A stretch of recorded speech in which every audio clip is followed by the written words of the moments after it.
abajo de esta, las vamos a llamar leucodepletados. Muchas veces cuando ustedes revisan los artículos en la literatura ven que los manejan como sinónimos. Les ponen leucorreducción igual a desleucocitación o igual a leucodepresión. Pero en realidad actualmente se ha cambiado el término y se asocia únicamente cuando tenemos esta cuenta en el remanente de los componentes sanguíneos.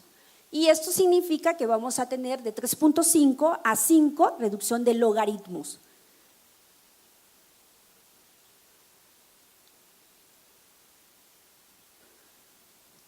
Nosotros podemos tener la forma de separación de estos componentes sanguíneos en base a dos técnicas, que pueden ser top and top o top and bottom. La más usual actualmente es top and bottom, y esto es un ejemplo de cómo se lleva a cabo esta separación de las células mediante la centrifugación. En realidad, top and bottom, que nos favorece a la separación del Buffy-Cobb, no es un proceso que esté estandarizado, porque tiene imprecisiones importantes en la realización. Dirán, pero sí logra reducir un logaritmo. Sí, pero cuando te reduce un logaritmo de 1 por 10 a la 9, no tienes un componente leucorreducido de acuerdo al estándar internacional, que es de 1 por 10 a la 6 o de 5 por 10 a la 6. Entonces, los países como Estados Unidos, Canadá, se empiezan a dar cuenta de esa situación y dicen, pues no, el remanente de leucocitos sí genera daño en los pacientes. Y entonces empiezan a implementar otras técnicas y es cuando inician a utilizar la filtración, ¿sí? Y ellos sí se dan cuenta que a través de la filtración sí se reduce de manera importante esa cantidad de leucocitos remanente. Y entonces, ¿por qué no se puede estandarizar la técnica? El problema es que normalmente se calcula la centrifugación a 4200 G. Esto te da a traspolar las revoluciones por minutos como 3729 revoluciones por minutos. Entonces, hay países que las dan a 4000 revoluciones por minutos y países que las dan a 3000 revoluciones por minutos. Y el tiempo también, unos los dan en 10 minutos, otros lo estandarizan en 20, otros en 30. Entonces, esa variabilidad tan importante que hay en el procesamiento es la que no nos permite decir que sí, efectivamente, todos los productos a los que se le remueve Buffy-Cobb generan leucorreducción. Entonces, ¿cuánto eliminamos por la centrifugación diferencial? De un 70 a un 90%. Esto nos puede dar una cifra total de 5 por 10 a la 8 o cuando tenemos estos métodos perfectamente supervisados y con un control estricto de la calidad, podemos lograr esta reducción. Ahora, ¿qué obtenemos después de que centrifugamos la sangre? Después de que la centrifugamos y removemos la capa del Buffy-Cobb, fíjense en lo que les voy a decir. Aquí vemos que nos queda el remanente de plasma. En el plasma podemos tener contenido de 270 a 320 mililitros, pero no solamente tenemos proteínas plasmáticas, también tenemos un remanente de glóbulos rojos de un 10 a un 20%, de glóbulos blancos y plaquetas de un 2 a 5%. En el remanente del Buffy-Cobb, que va a ser, digamos, la placa de leucocitos con plaquetas en conjuntos, también vamos a tener hematocrito atrapado de un 40 a un 60% y también tenemos importante cantidad de glóbulos rojos de un 10 a un 15%. En los hematíes, que tenemos contenidos y que nos va a servir para la separación del concentrado eritrocitario, miren que tenemos plaquetas de un 10 a un 20% y glóbulos blancos de un 25 a un 45%. Entonces, eso es lo que nosotros vamos a someter al proceso de separación. Cuando hacemos este proceso de separación, pues sí se requiere disminuir esa concentración tan importante de leucocitos que tenemos. Y es cuando se sugiere que se realicen los procesos de filtración. ¿Por qué es importante esto? A través de los años, o sea, se han diseñado los filtros y los filtros tienen diseños de modelos matemáticos.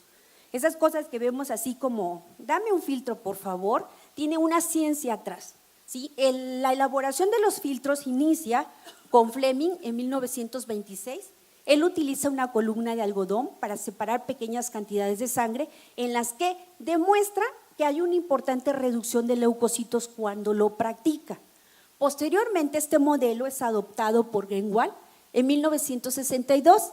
Él informa de las prácticas utilizando no solo algodón, también otras fibras como poliéster, nilón, orlón, y observa que disminuye de una forma más importante la cantidad de leucocitos residuales. Entonces, hasta 1972, Diepenhorst establece otros prototipos de modelos de filtros y él utiliza principalmente las columnas de algodón apretados, que este es como el principio de la elaboración de los filtros de primera generación, que eran algodón formando poros compactados. Ahorita les voy a decir cómo ha cambiado ese diseño.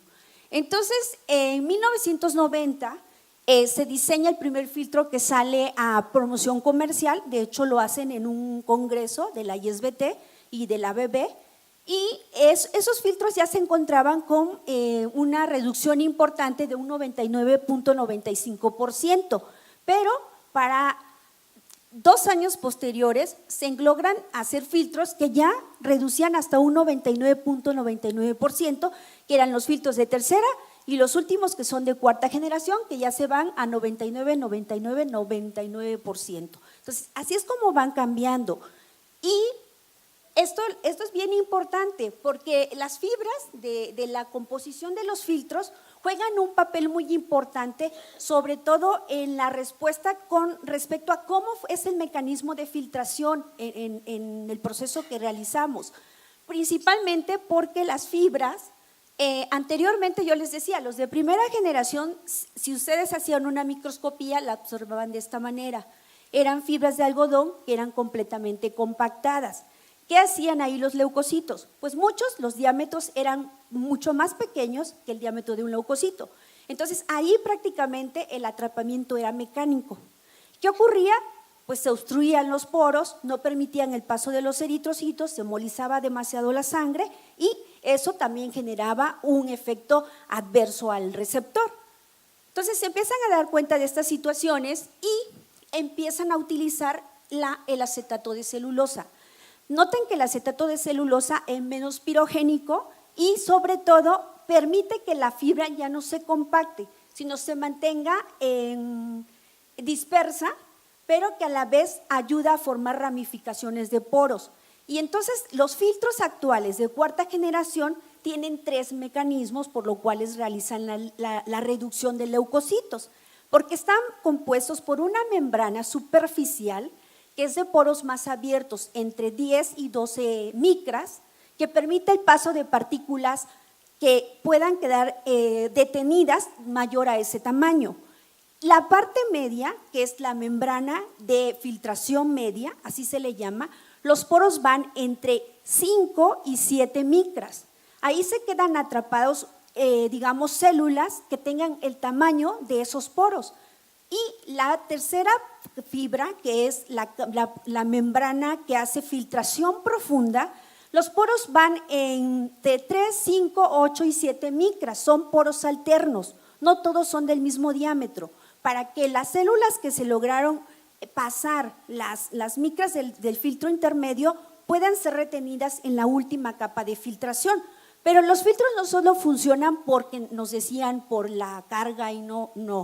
Actualmente los filtros funcionan por adhesividad y por la fuerza de gravedad que se traduce a presión hidrodinámica. Y también funcionan que a través de esas fibras, cuando pasan las células, acuérdense que las células son productos, están vivas, hacen su funcionalidad. Entonces, ¿qué hace el filtro? Tratar de activar receptores. Por ejemplo, de las plaquetas que teníamos en remanente del concentrado eritrocitario contenido, aprovecha esas plaquetas para favorecer que los receptores MAC1, P155, P91 y ALF1 de los leucocitos atrapen y se adhieran con las plaquetas. Entonces, las plaquetas favorecen a la retención tanto de monocitos como de algunos linfocitos. Entonces, ¿qué es lo importante aquí? Que ustedes recuerden, cuando un filtro diga para pasar plaquetas, no tienen que pasar componente eritrocitario con ese filtro. Porque ¿qué creen que sucede? por el mecanismo que les estoy comentando de adhesividad fomentado para que la plaqueta me atrape a los leucocitos, pues la plaqueta se me queda en el filtro. Entonces, ¿qué le pasan al paciente? Plasma, así es, plasma. ¿Y cuánto creen que atrapan esos filtros de plaquetas? De 3 a 5 logaritmos.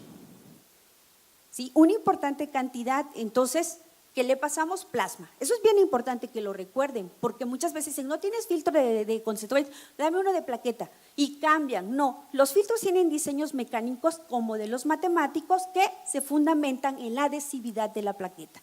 También los filtros favorecen a la activación del complemento. ¿Por qué favorecen a la activación del complemento?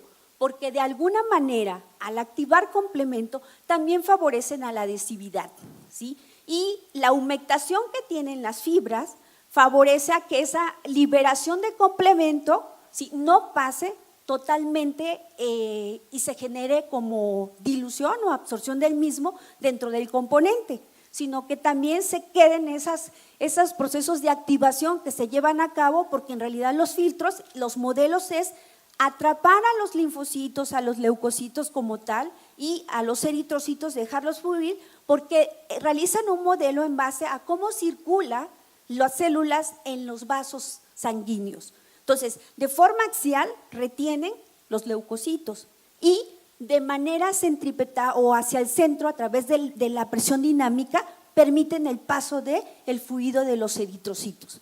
Como los eritrocitos tienen la capacidad de deformarse, es muy fácil que atraviesen los poros y evitando de esta manera que haya un atrapamiento mecánico, que un leucocito que es muy similar o un linfocito que es muy similar al tamaño de un eritrocito se me quede obstruyendo y por presión me destruya la membrana de esos eritrocitos y me genere hemólisis.